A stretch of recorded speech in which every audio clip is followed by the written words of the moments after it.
할렐루야. 오늘은 우리가 요한일서 말씀 우리가 베드로서를 끝마치고 오늘은 사도 요한이 기록한 요한일서, 2서, 3서에 대해서 말씀을 나누려고 합니다. 우리가 요한의 사도 요한 그가 오늘 무엇에 대해서 말씀하기를 원하냐면 이 마지막 그들에게 있어서는 지금이 마지막 때예요. 우리 역시도 지금 마지막 때라고 살아가고 있지만 이 요한 일서, 2서, 3서를 기록한 그 요한에게도 이것이 정말 이 마지막 때 그들의 그 교회 안에서 들어온 이단들 베드로서도 이단들에 대해서 주의하라고 말씀하고 있지만 이 요한서에서도 마찬가지로 요한 1, 2, 3서에서도 지금 이단들이 교회 안에 들어왔고 그리고 그 교회 안에서 뭐라고 가르치고 있냐면 예수 그리스도에 대해서 예수님은 성육신 하신 분이 아니라고 얘기하고 있어요. 그리고 이 요한 사도가 이 글을 기록할 때는 거의 그 예수 그리스도의 탄생으로 해서 한 100년의 시간이 지나갔고 그리고 그 시간이 지나가면서 사람들이 예수님을 직접 본 그런 사람들이 이제 거의 이제 세상을 떠난 그래서 이 요한 사도가 지금 이게 서신서이지만 요한 사도가 뭐 기록했다 누구에게 썼다 이런 얘기는 전혀 기록이 나와 있지 않아요. 왜냐면 요한 사도가 이거를 기록했을 때는 굉장히 급한 마음으로 이것을 서신서를 썼고 그리고 여기 이 서신서는 소아시아 지역을 위한 편지라고 신학자들은 그렇게 정리하고 있어요. 그런데 지금 왜 이 책을 썼느냐 그것을 우리가 알려면 먼저 우리 1절, 2절에 대해서 읽어보시겠습니다. 시작! 태초부터 있는 생명의 말씀에 관하여는 우리가 들은 바요 눈으로 본 바요 자세히 보고 우리의 손으로 만진 바라. 이 생명이 나타나신 바 된지라. 이 영원한 생명을 우리가 보았고 증언하여 너에게 전하노니 이는 아버지와 함께 계시다가 우리에게 나타나신 바 된 이시니라. 아멘. 여러분 이렇게 요한 사도는 본인이 그 생명을 말씀이 세상에 왔는데 그분이 바로 누구냐? 예수 그리스도라고 요한복음에서는 이 사도 바울이 말씀하고 있어요. 태초에 말씀이 계시니라. 이 말씀이 하나님과 함께 계셨고 이 말씀이 곧 하나님이시라고 그렇게 사도 요한이 기록한 요한복음에서는 그 예수님에 대해서 정확하게 말씀이 이 땅에 오셨다고 말씀하고 있어요. 그리고 이 말씀이 이 땅에 오셨고 사도 요한은 어떻게 해요? 그분을 들었고 말씀을 들었고 눈으로 봤고 그리고 손으로 만진 바 되었다고 그 예수 그리스도에 대해서 정확하게 그분은 성육신으로 오신 분이라고 말씀하고 있어요. 그런데 이 당시에 그 이단들이 누구였냐면 바로 영은 거룩하고 육은 악하다. 영지주의가 그 당시에 판을 쳤어요. 그들은 뭐라고 말하냐면 영은 거룩해요. 근데 육은 악하다는 거예요. 그래서 이 육은 아무 쓸모가 없다고 얘기해요. 그리고 어차피 우리의 영만 구원받기 때문에 육은 아무렇게 살아도 상관없다.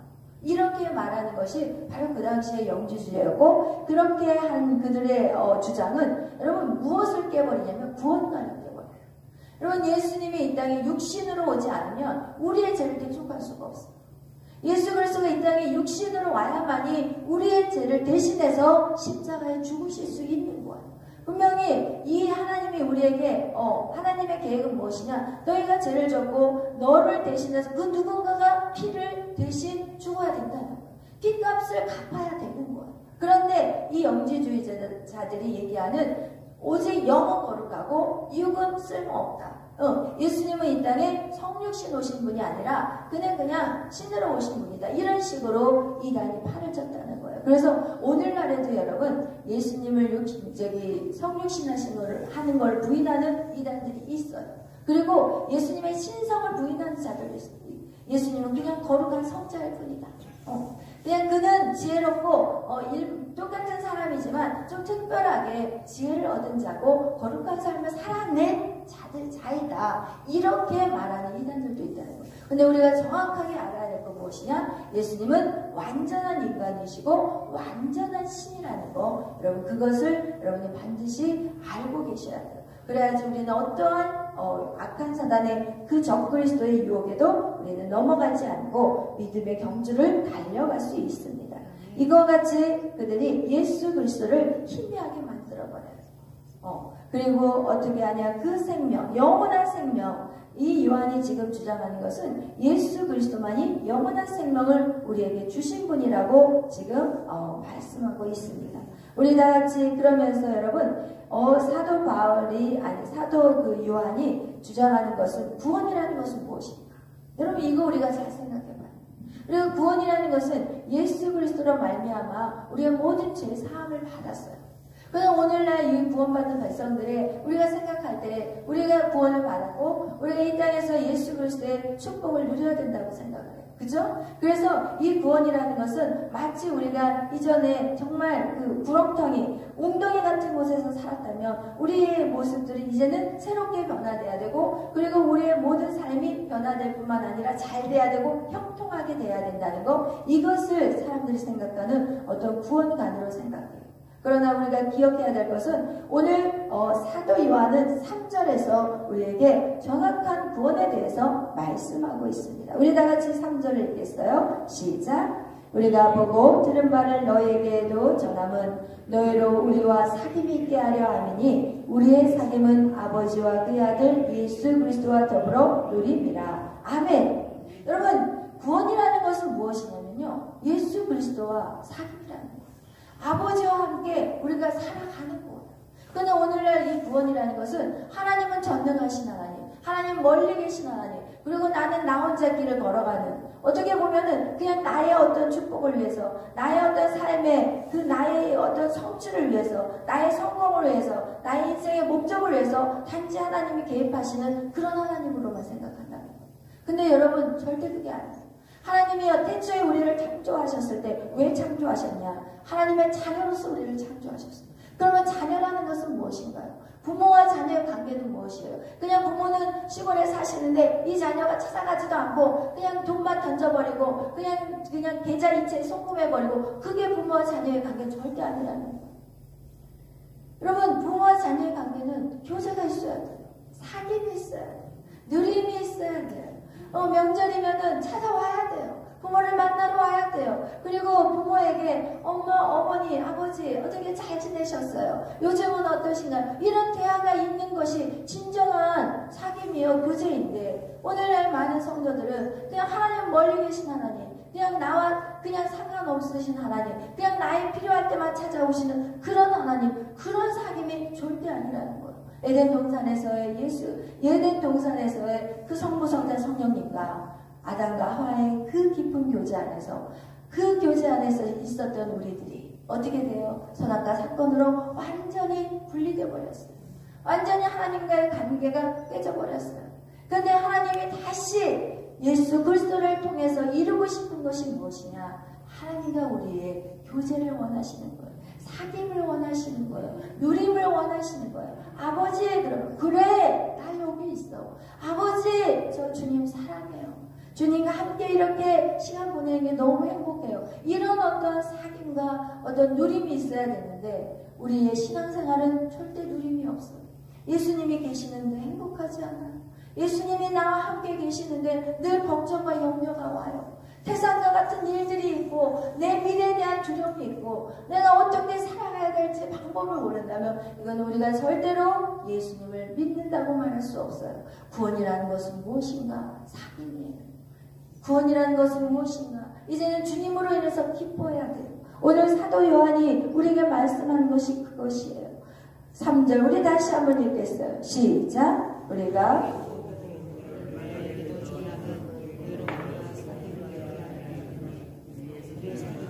아버지와 그의 아들 예수 그리스도와 더불어 누림이라.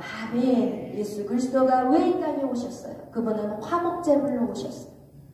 하나님과 우리의 막힌 담을 헐어버리기 위해서 오신 거예요. 그래서 예수 그리스도의 그 핏값으로 말미암아 예수 그리스도로 말미암아 구원받은 우리는 이제 어떻게 해요? 아버지와의 관계가 회복돼야 돼요. 여러분, 예수 그리스도의 구원에 그것 하나만 가지고 살아서는 절대 안 돼요. 우리는 예수 그리스도를 통해서 누구에게 나가야 돼요? 아빠, 아버지에게 나가야 돼요. 아버지, 오늘도 여러분이 기도할 때 아버지라고 기도할 때 그 아버지의 사랑이 느껴져야 돼요. 그냥 아버지 그러는데 내 안이 썰렁하다, 이것은 아버지를 제대로 아직 못 만난 거예요. 아버지 불렀는데 내가 그냥 아버지가 너무 멀리 느껴지고, 아버지가 심판의 하나님, 심판의 아버지, 그리고 나를 늘 정죄하는 아버지, 네가 잘했나 못했나 지켜보는 아버지, 이것은 지금 아버지의 관계가 회복이 안 됐어요. 그래서 여러분, 우리가 육신의 아버지에 대해서 정말 우리가 신앙생활 할 때 육신의 아버지에 대한 것들을 우리가 한번 생각해 볼 필요가 있는 게 무엇이냐. 육신의 아버지가 엄한 아버지, 무서운 아버지, 그냥 권위주의적인 아버지, 이런 아버지라면요, 우리는 하나님을 바라볼 때 무서운 하나님이에요. 심판의 하나님이에요. 두려운 하나님이에요. 그래서 여러분, 아버지 역할이 굉장히 중요해요. 아버지가요, 늘 뭐든지 용납하고 품어주고 인정해주고 사랑해주면요, 하나님 아버지를 만나기가 너무 쉬워요. 그냥 내 육신의 아버지가 무섭고 엄하고, 그냥 특히 우리나라의 문화는 무엇이냐, 아버지들이 그냥 말을 잘 안 해요. 침묵은 금이다 그러는데 침묵은 금이 아니에요. 진짜 우리 나라 안에 흐르는 정말 이 유교적인 어떤 전통들, 이거 굉장히 하나님을 만나는데 방해가 되는 거예요. 하나님은 정말 사랑의 하나님인데, 내가 생각하는 그 육신의 아버지가 그런 하나님, 그런 사랑이 없다면 우리는 절대로 그런 사랑의 하나님을 만나기가 너무 힘들어요. 그리고 또 나의 육신의 아버지가 정말 부재중인 아버지, 그런 아버지는 하나님도 부재중이에요. 내가 하나님을 믿고 있는데 진짜 나에게 어려움이 딱 닥치면 그 하나님이 사라져버려요. 갑자기. 정말 내가 믿었고 열심을 다했는데 내가 고난의 때가 딱 오면은 하나님이 어디로 날아가고 하는 거죠. 그러면 이것이 바로 부재중인 아버지의 그런 모습 속에서 살았던 자녀들의 특징이라는 거예요.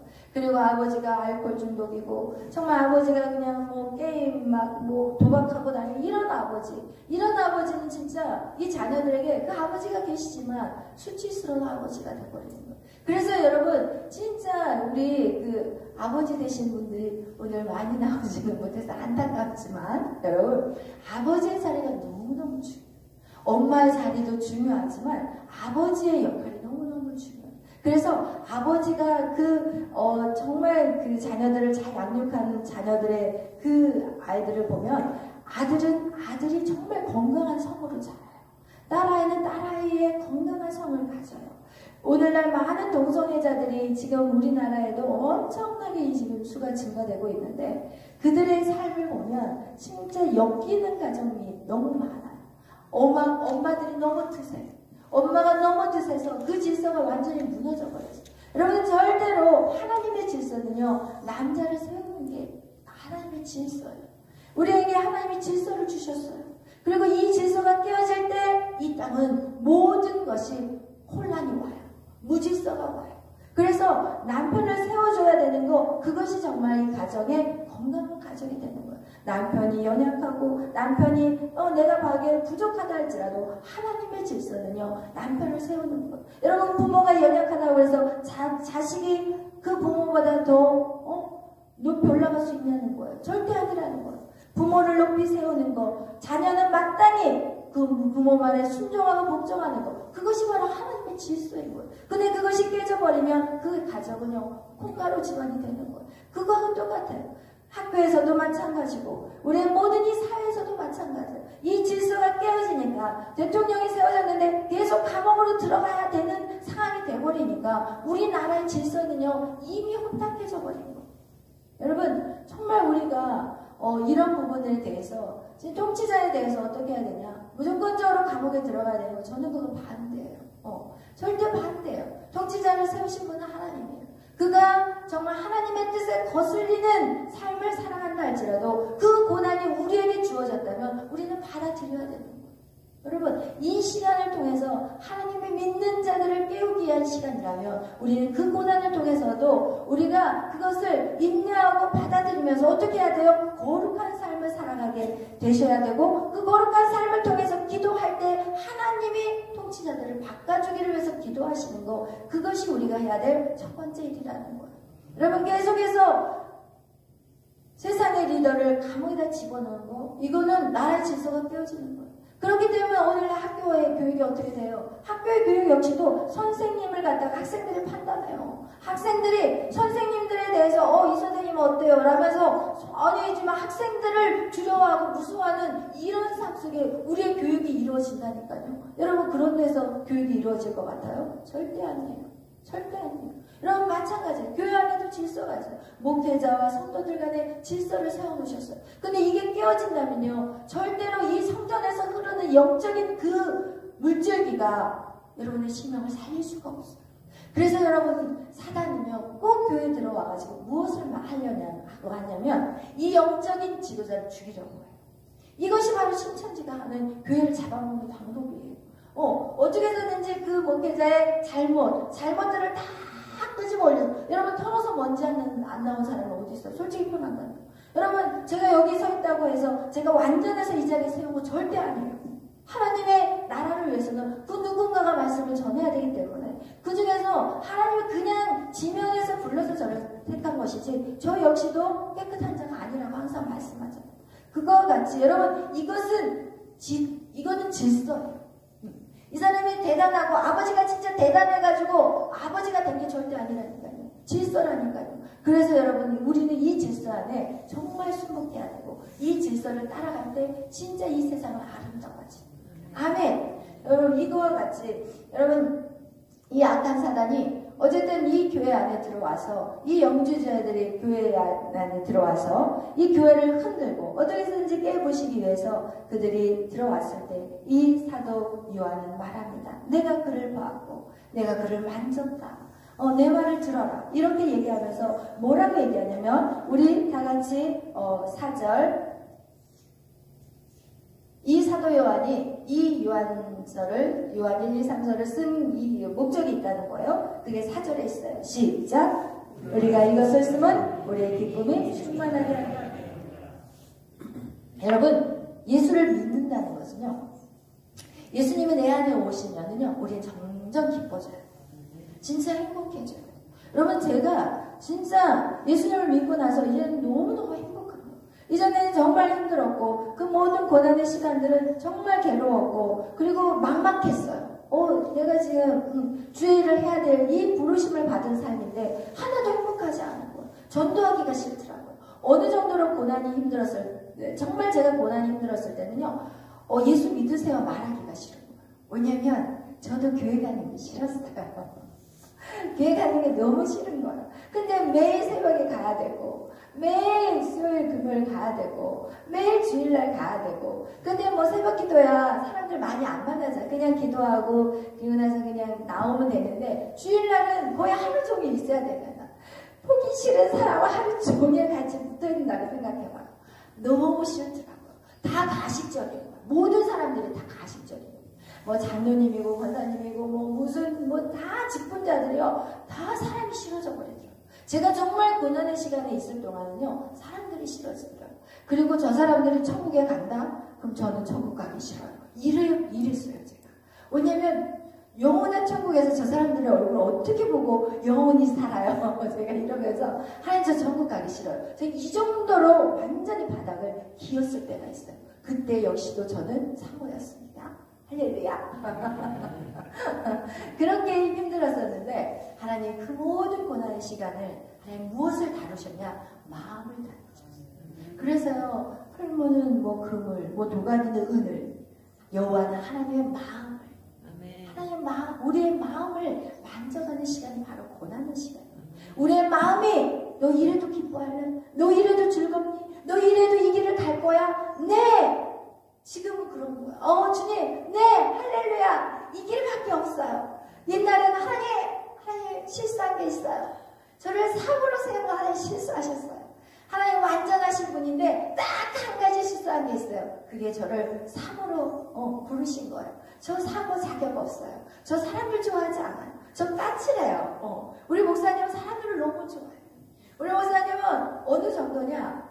하여튼 제가 봐서 뒤에서 목사님이 뒷담화를 까는데 그 사람을 돕고 앉아있어요. 그래서 제가 목사님 돕지 마세요. 제발. 뒷담화 하고 있다니까요. 저는 이제 굉장히 정확하고 칼같거든요. 제 이성적이에요. 우리 목사님 감성적이에요. 그냥 좋으면 그냥 사람들이 너무 좋은 거야. 그러니까 항상 와 사람들이 몰려있는데 저는 혼자 있는 걸 좋아해요. 왜냐면 피곤하더라고요. 행복하지 않은데 행복한 척하고 마음은 찢어지는데 막 겉으로는 막 모나리자 미소를 띠면서 할렐루야 그러니까 사람들이 제가 천사인 줄 알아요. 그렇지만 저는 알죠. 제가 천사가 아니라는 집에 가면은 완전히 그 손톱으로 확 이렇게 하면서 목사님을 기다리는 그냥 악마였어요. 솔직히 제가 그런 삶을 살았다니까요. 그런데 하나님이 저를 고난의 시간에 훈련의 시간에 저를 돌리고 돌려서 이제는 마음이 편안하게 이렇게 기쁘게 주님 안에서 너무 기쁜 거야. 미래에 대한 염려들이 순간순간 다가와요. 저 역시도 지금도 마찬가지죠. 사단이 마지막 때 믿는 자를 어떻게 해요? 밀 까불듯이 까불어버려요. 그렇기 때문에 우리에게 생각의 통로로 사단이 들어오게 돼 있어요. 여러분이 아무리 믿음이 좋다고 해서 그 생각이 안 들어오냐? 들어와요. 그런데 이제는 달라요. 옛날에는 딱 들어오면 그냥 누워버렸어요. 그냥 힘들면 그냥 누워버려 자버려요. 근데 지금은요 힘들면 어떻게 해요? 악한 사단아 예수 이름으로 떠나가죠. 그냥 선포만 하고 나면 확 뒤집어져요. 마음이 확 바뀌어버려요. 여러분 제 안에 두려움이 없어요? 불안함이 없을 것 같아? 있어요. 그러나 뒤집기가 빨라지는 거예요. 옛날 같았으면 한 달에 걸렸으면 이것이 점점해가지고 지금은 그냥 1분 안에 확 뒤집어버려요. 1초 안에 확 뒤집어버려요. 이것이 하나님 우리의 마음을 연단하신 그것이라는 거예요. 이제는 두려워하지 않아요. 하나도 불안해하지 않아요. 그리고 내 안에 주심으로 인해서 기뻐요. 그리고 제가 이 사명이 너무 감사해요. 왜? 교회 안에 살 수 있었고 도망갈 수 없었기 때문에 감사해요. 만약에 도망쳤다면 이 교회에서 도망치고 저 교회에서 도망치고 언제 훈련 받냐는 거예요. 언제 훈련 받냐는 거예요. 매일 그냥 도망치다 보면 우리는 절대 다루어지지 않아요. 여러분 우리가 제일 강력하게 다루어지는 곳이 어딘지 아세요? 가정이에요. 가정은 맨날 봐야 돼. 그리고 도망갈 수도 없어. 반대로 도망가는 사람도 있지만 도망갈 수가 없어. 그러니까 거기서 그냥 하다 보니까 나의 이 모난 부분, 우리가 자라오면서만 이런 거 있잖아요. 우리 안에 이런 것들이 어때요? 부닥치고 이러면서 어떻게 돼요? 부들부들해지고 예쁜 조약돌이 되는 것 같이. 우리가 그곳에 머물렀기 때문에 제가 이렇게 승리할 수 있었던 거예요. 목사님 옆에서 이 교회 안에서 도망가지 않았기 때문에 누가 다듬어 가세요? 하나님이 다듬어 가시는 이 가정이라는 곳이요 가장 최고의 훈련 장소. 제가 봐서는 그래요. 최고의 훈련 장소예요. 다른 사람들에게는 거짓된 모습을 보여줄 수 있지만 가정 안에서는요 다 보여져요. 다 벌거벗은 것 같이 돼요. 다 드러나요. 우리의 연약한 모습이 다 드러나요. 여러분의 가정의 모습이 어떠신가요? 여러분의 그 가정의 모습에서 여러분이 지금 그대로 옛날의 습성 그대로 살아간다면 여러분은 아직 아니라는 거예요. 가정 안에서의 여러분이 변화들이 나타날 때 이야 하나님이 나를 만져주셨구나.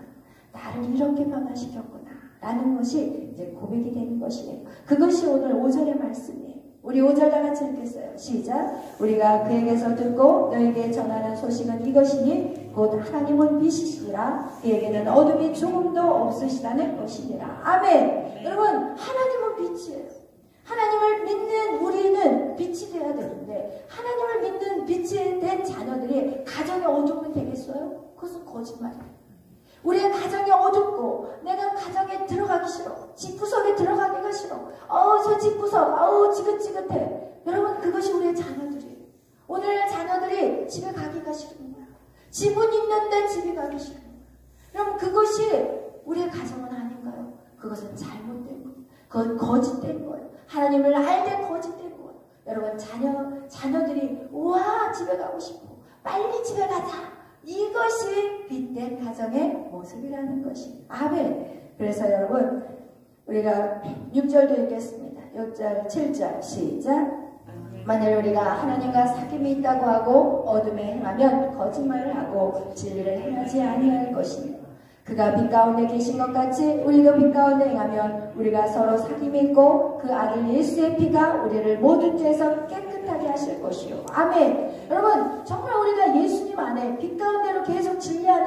들어가게 되면요, 이게 있어요. 만약에 이제 쉽게 표현한다면, 우리가 마트를 딱 갔는데, 거시경돈을 딱 받았어요. 근데 이게 2,000원만 줘야 되는데, 이 사람이 5,000원을 줬네? 그러면 진짜 빚 가운데 거한 사람은요, 이게 돈을 집어넣을 수가 없어요. 불편해요.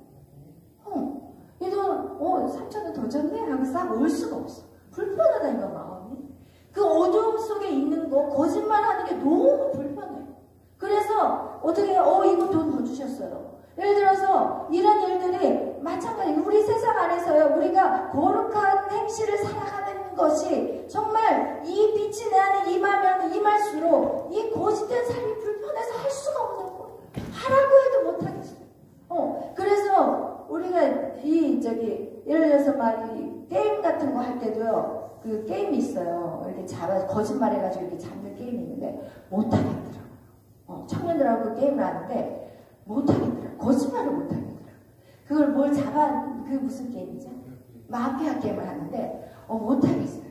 그래서 저는 마피아 시키지 말라고 그랬어요. 왜냐면 거짓말 못하겠어요.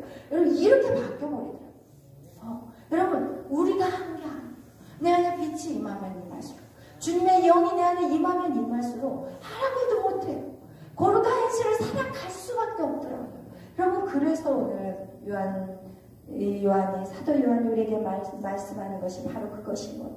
그렇지만 우리가 여기에서요, 8절부터 우리 마지막 10절까지 시작. 만일 우리가 죄가 없다고 말하면 스스로 속이고 또 진리가 우리 속에 있지 아니할 것이요, 만일 우리가 우리의 죄를 자백하면 그는 미쁘시고 의로사 우리의 죄를 사하시며 우리를 모든 불에서 깨끗하게 하실 것이요, 만일 우리가 범죄하지 아니하였다 하면 하나님을 거짓말하는 이로 만드는 것이니 또한 그의 말씀이 우리 속에 있지 아니하니라. 아멘. 여러분, 여기서 말씀하는 것은 무엇이냐? 우리가 죄가 없다고 우리는 말할 수가 없어요. 우리는 죄인이에요. 그러나 예수 그리스도로 말미암아 우리는 의인되었다고 도장을 찍어주신 거예요. 그러면서 우리가 의인된 삶을 살아가지만 우리 안에는 죄성이 있어요. 그런데 중요한 건 뭐냐? 우리 안에 죄가 있다면 우리는 뭐 하면 돼요? 자백하면 돼요.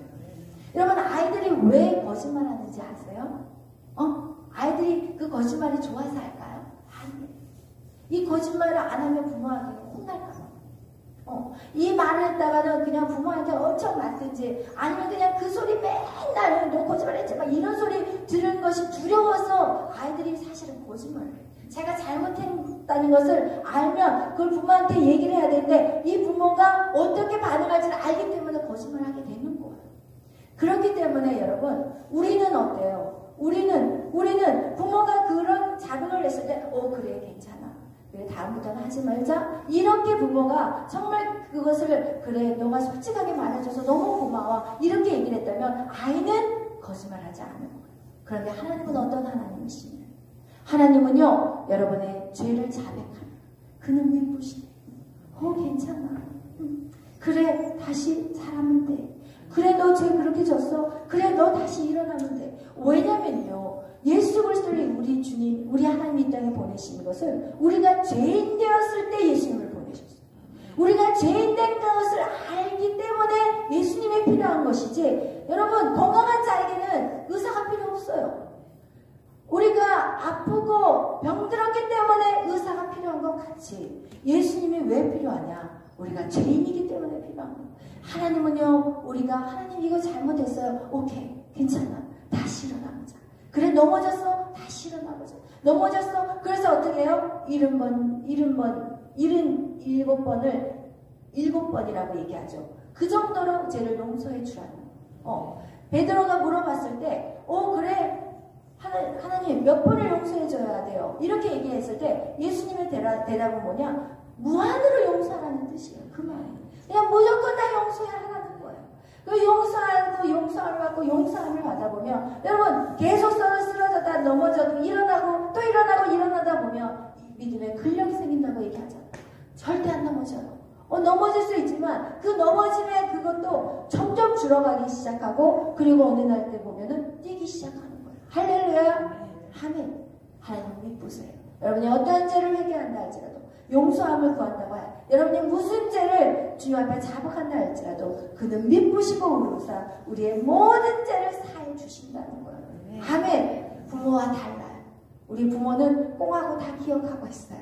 인간은 다 기억하고 있어요. 그래서 자격하면 야, 너 지난번에 됐잖아. 또 그래? 야, 너 지금 몇 번째야? 이게 우리의 인간이에요. 그러나 하나님께서는 어떻게 해요?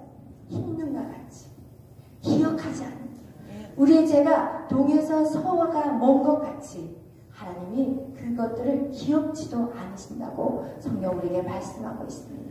그래서 여러분 어떠한 죄가 있을지라도 주님 앞에 다 자백하면 돼요. 자백하면 그는 의로사 우리를 깨끗하게 씻어주신다고 약속하셨습니다. 아멘. 그 하나님 안에 우리는 계속 거하시는데 하나님과의 사귐을 위해서 구원은 하나님과의 교제예요. 하나님과의 만남이요. 하나님으로 인해서 기뻐하고 즐거워하는 것이 우리 진정한 구원이심을 기억하시기를 축복합니다. 아멘. 기도하겠습니다. 사랑해 주님 감사합니다. 오늘 요한 사도가 우리에게 말씀하신 것 같이 구원은 우리가 저 천국에 죽어서 천국에 가는 것만이 구원이 아님을 알게 하여 주옵소서. 예수 그리스도를 영접하는 그 순간 우리는 하나님과 그리고 예수 그리스도 안에 성령님과 함께 교제, 사귐 그리고 그 안에서 기쁨과 감사가 누리는 삶을 살아내게 하여 주옵소서. 하나님 그것이 진정한 구원임을 알게 하심을 감사합니다. 오늘도 하나님 하루를 살아갈 때 예수님이 내 안에 내가 예수 안에서 하나님 성령이 우리의 모든 걸음을 인도하시며 우리가 하나님 말씀을 지켜 행하는 하나님과의 연합이 있게 하여 주옵소서.